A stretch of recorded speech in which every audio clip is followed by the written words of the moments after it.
Student, मैं रेणुका और हम क्लास 10th साइंस की एनसीईआरटी बुक की सीरीज कर रहे हैं। इस सीरीज में हम फिजिक्स का second chapter the human I and the colourful world discuss कर रहे हैं और आज इस चैप्टर के एनसीईआरटी के इंडेक्स क्वेश्चन और back exercise question answer discuss करेंगे। फर्स्ट क्वेश्चन है, what is the power of accommodation of eye.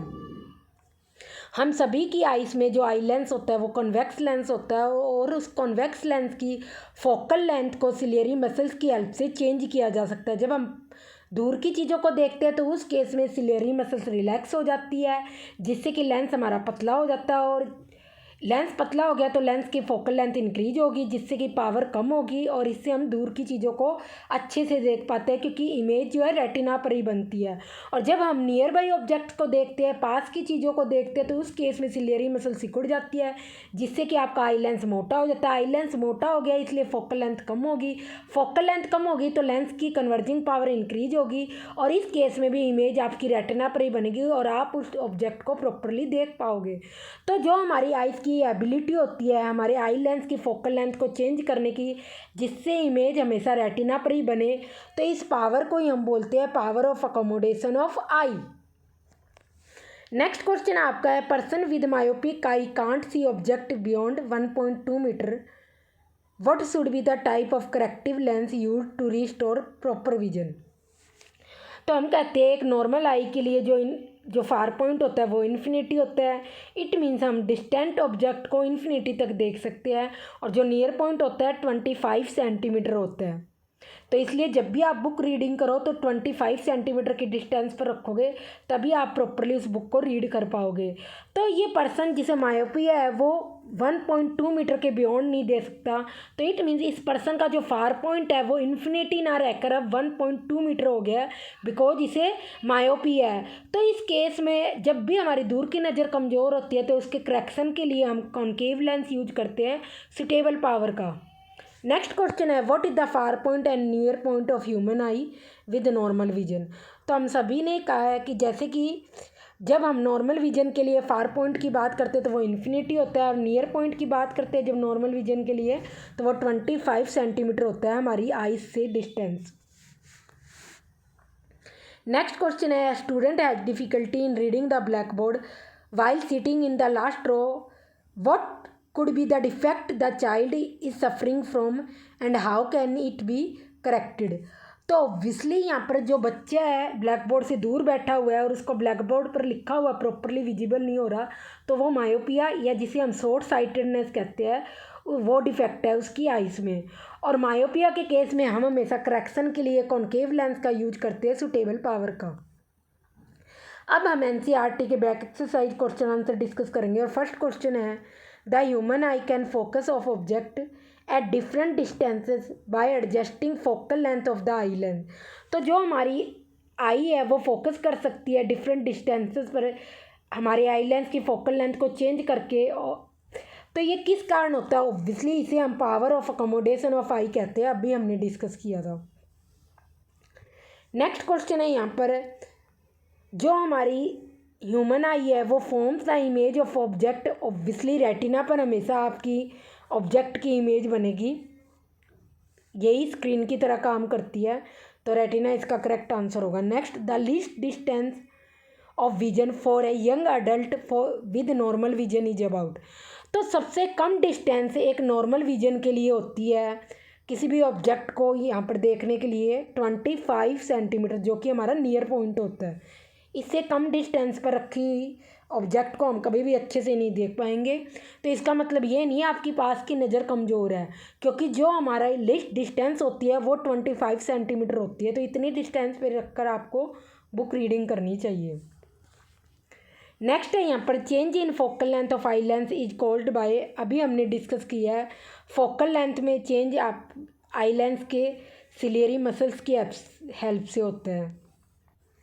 Next question है यहाँ पर, a person needs a lens of power -5.5 dioptre for correction his distant vision and correcting his near vision, he needs a power of lens +1.5 dioptre, what is the focal length of lens required in both of the cases.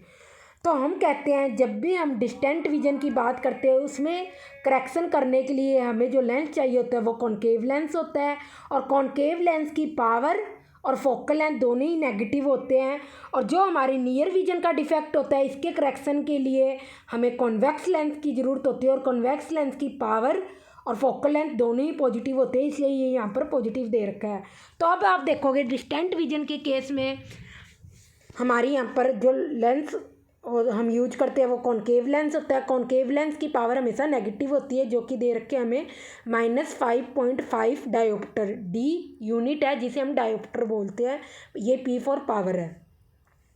Power का formula होता है 1/f, और F आपकी focal length है उस lens की, और P यहाँ पर पावर है उस लेंस की। तो आप यहाँ पर देखोगे जब ये वैल्यू इस फॉर्मूले में पुट करोगे तो आप यहाँ पर लिखोगे F = 1/- का 5.5 मीटर में यहाँ फोकल लेंथ आएगी। जब भी हम इस फॉर्मूले में पुट करते हैं तो आपकी पावर डायोप्टर में होती है और फोकल लेंथ आती है मीटर में आती है। तो इसमें आप ये डॉट को हटा दोगे, ऊपर 10 आ जाएगा, और फोकल लेंथ है इसको सेंटीमीटर में कन्वर्ट कर लो, -55।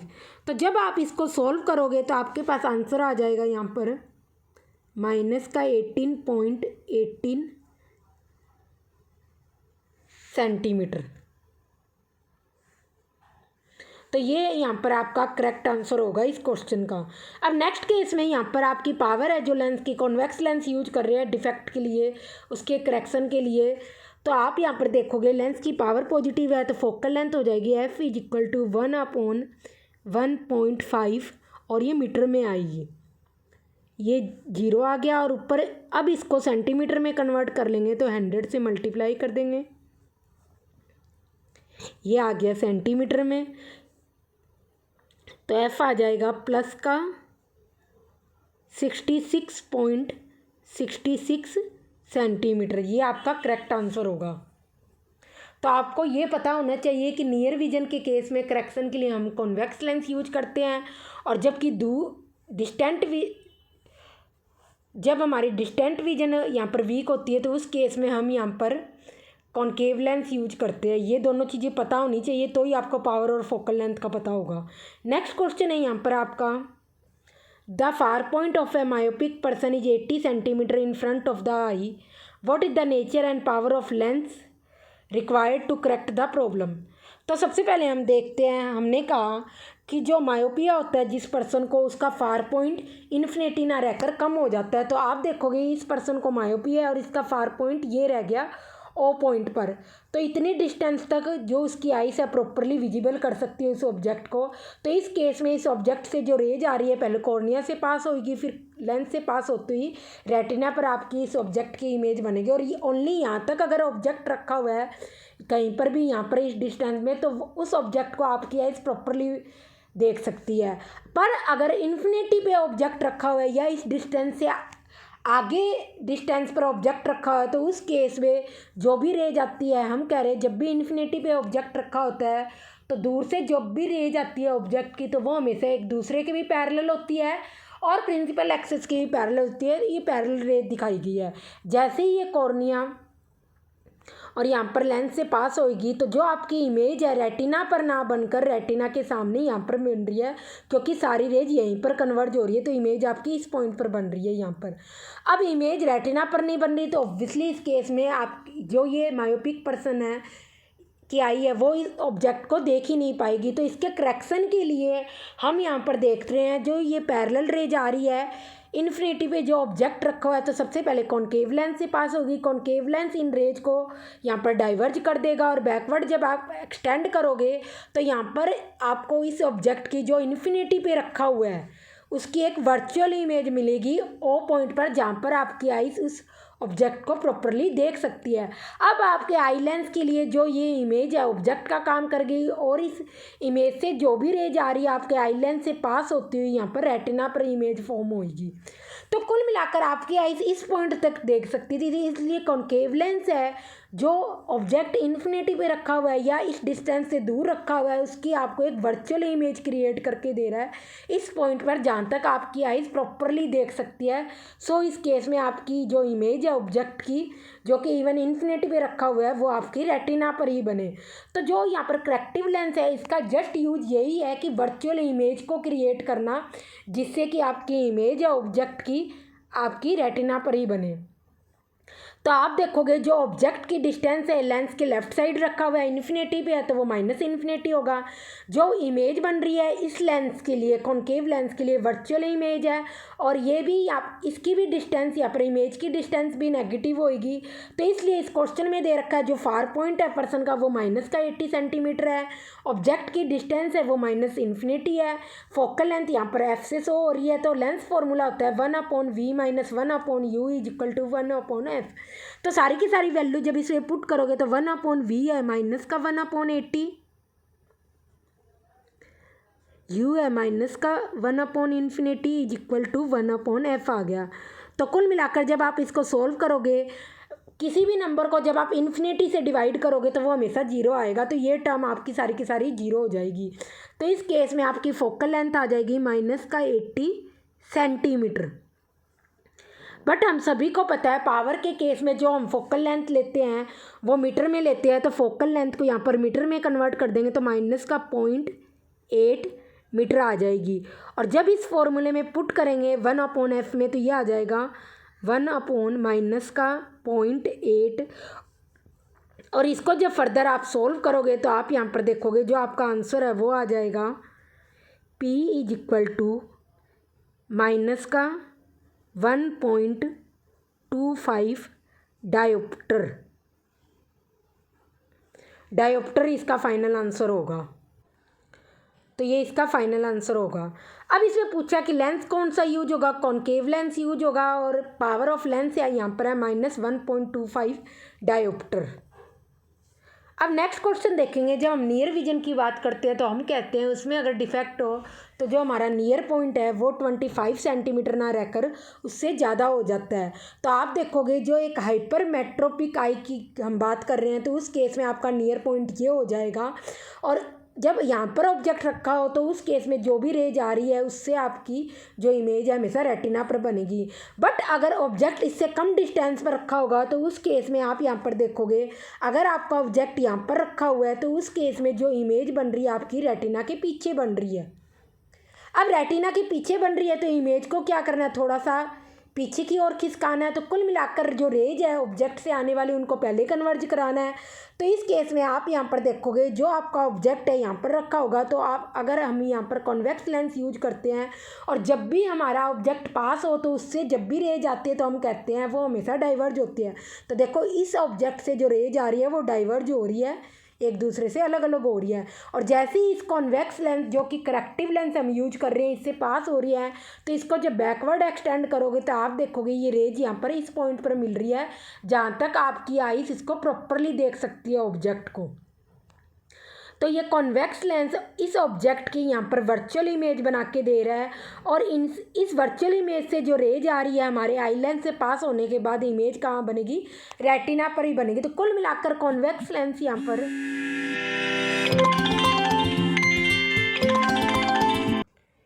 तो कॉन्वेक्स लेंस जो कि हम करेक्टिव लेंस यूज कर रहे हैं उसका फंक्शन जस्ट यही है, जो आपका ऑब्जेक्ट है यहाँ पर 25 सेंटीमीटर की डिस्टेंस पर रखा हुआ है उसकी आपको वर्चुअल इमेज बना के देगा इस डिस्टेंस के ऊपर। और इस वर्चुअल इमेज से जो रेज आ रही है आपके लेंस से आपके आई लेंस से पास होने के बाद इमेज आपको रेटिना पर बना के देगा, क्योंकि यहाँ तक तो आपकी आंखें प्रॉपरली देख ही सकती है। इसलिए जहाँ तक आपकी आई देख सकती है, चाहे वो नियर विजन की बात करें चाहे हम डिस्टेंट विजन की बात करें, वहीं पर हमेशा आपका करेक्टिव लेंस उस चीज़ की उस ऑब्जेक्ट की वर्चुअल इमेज आपको क्रिएट करके देगा।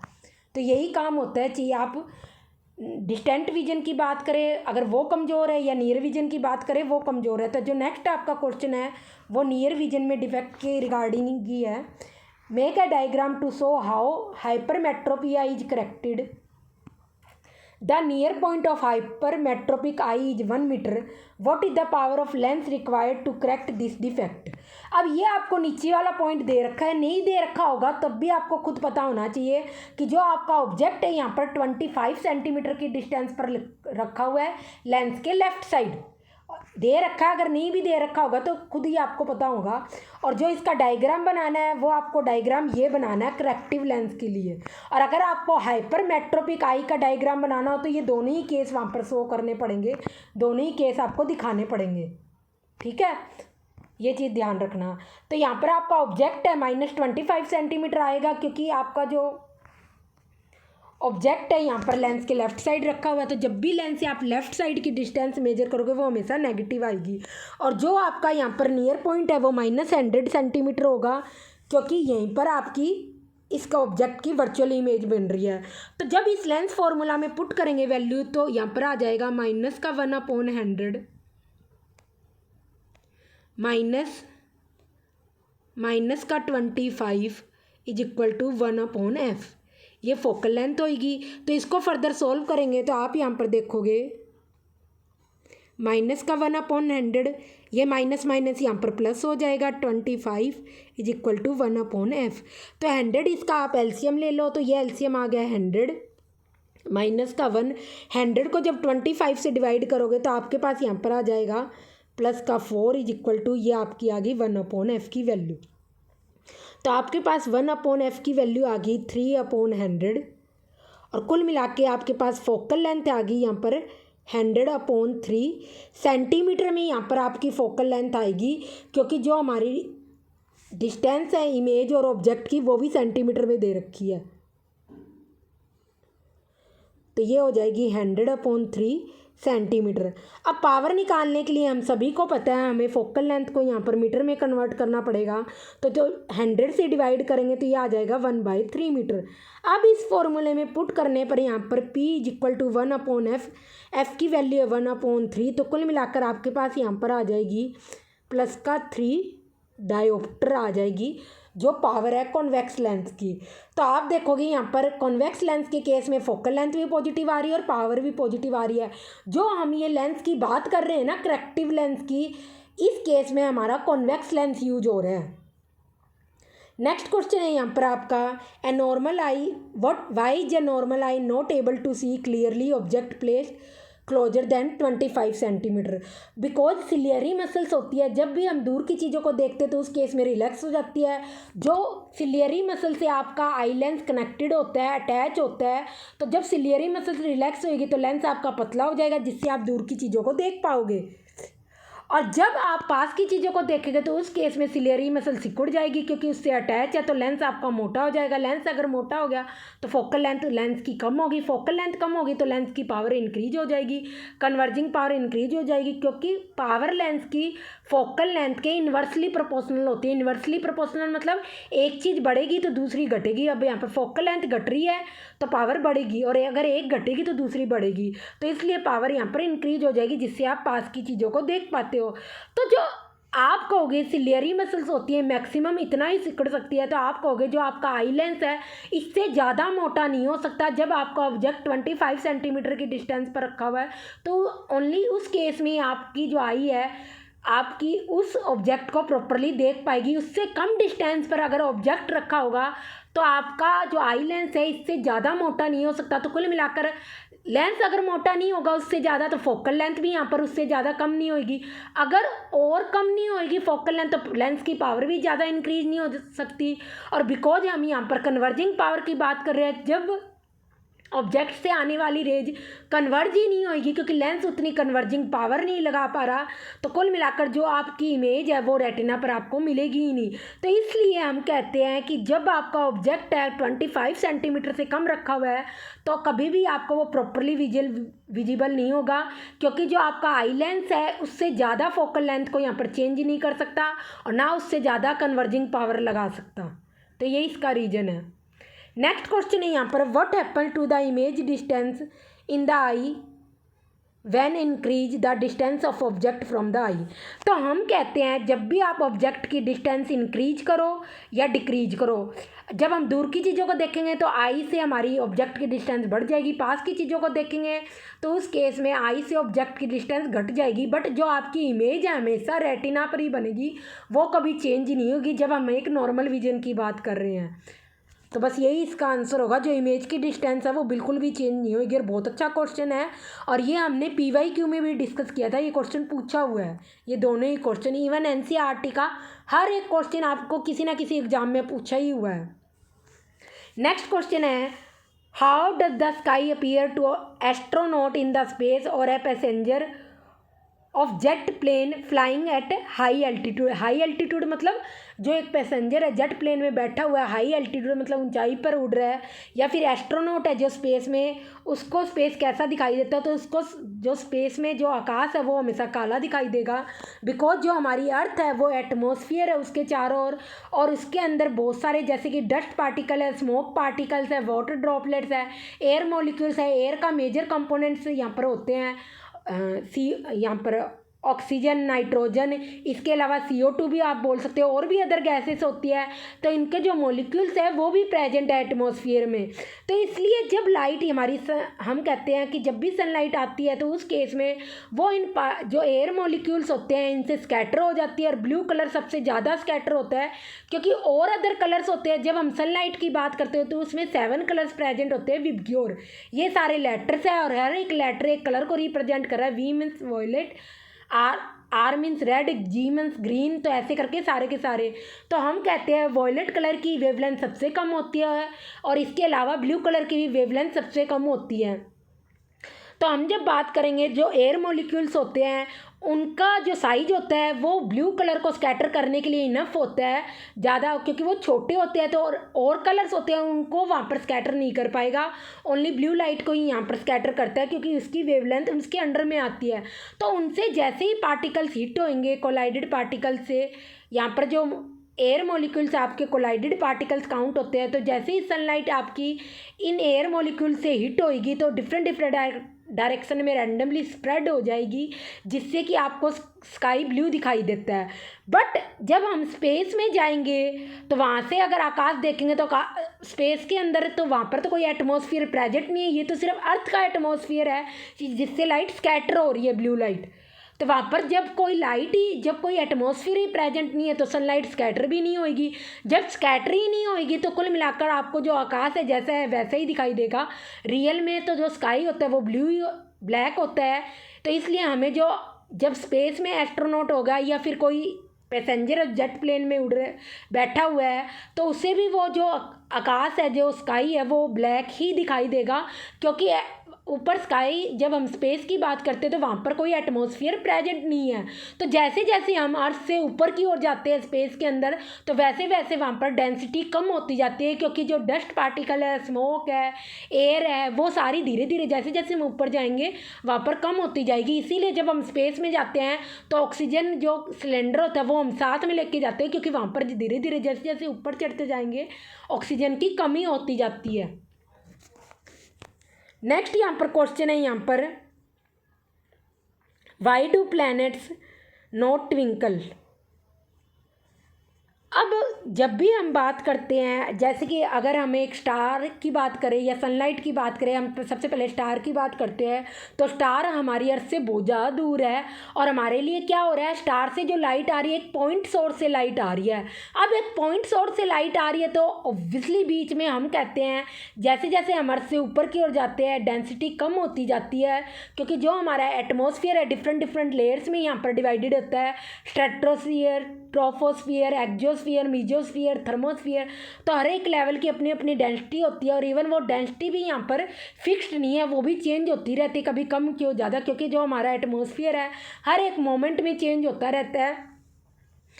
तो इसलिए जैसे जैसे हम कहेंगे जो लाइट है, स्टार की लाइट है, वो हमारे तक पहुंच रही है तो मल्टीपल टाइम्स रिफ्रैक्ट होती हुई जाएगी, क्योंकि डेंसिटी यहाँ पर चेंज हो रही है हर एक लेयर के अंदर।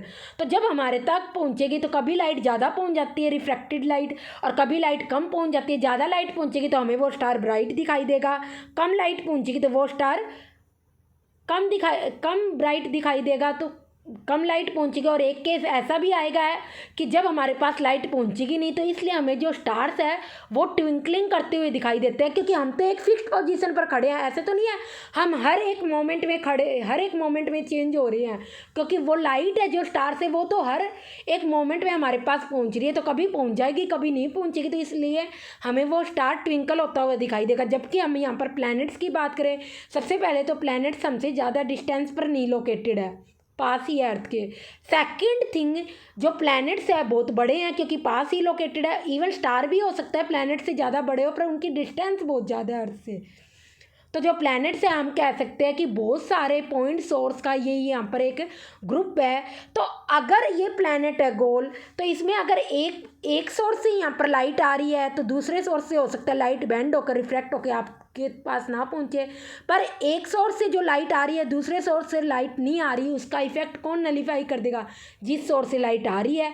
ऐसे ही मैं कहूँगी ये एक प्लैनेट है, तो मैं कह दूँगी अगर यहाँ से लाइट आ रही है आपकी आंखों तक पहुँची है, और इधर से लाइट आपकी आंखों तक नहीं पहुँच रही, तो इसका जो इफ़ेक्ट है, जिस पॉइंट से आपके पास लाइट नहीं पहुँच रही वो दूसरे प्लैनेट के दूसरे पार्ट से आपके पास लाइट पहुँच जाएगी, तो इसका जो इफ़ेक्ट है नलीफाई इस पार्ट से कर दिया जाएगा, प्लैनेट के इस पॉइंट से कर दिया जाएगा। कि प्लैनेट्स को हम मान सकते हैं कि बहुत सारे लाइट सोर्स का यहाँ पर जो कि पॉइंट की फॉर्म में ही है, उनका ग्रुप है।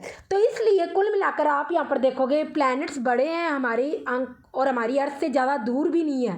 अब ऐसा नहीं है स्टार बड़े नहीं हो सकते प्लैनेट से, पर वो दूर बहुत ज़्यादा है, तो उस केस में जो प्लैनेट से लाइट है हमारे पास हर बार पहुँचेगी, और इसलिए हमें जो प्लैनेट्स है वो टिमटिमाते हुए नहीं दिखाई देते स्टार्स की तरह। तो यही इसका आंसर है, ट्विंकलिंग ऑफ स्टार्स। ये तो हमने अभी यहाँ पर डिस्कस किया, तो वो इसका फाइनल आंसर होगा। तो ये हमने सारे के सारे क्वेश्चन यहाँ पर एनसीईआरटी के डिस्कस कर लिए।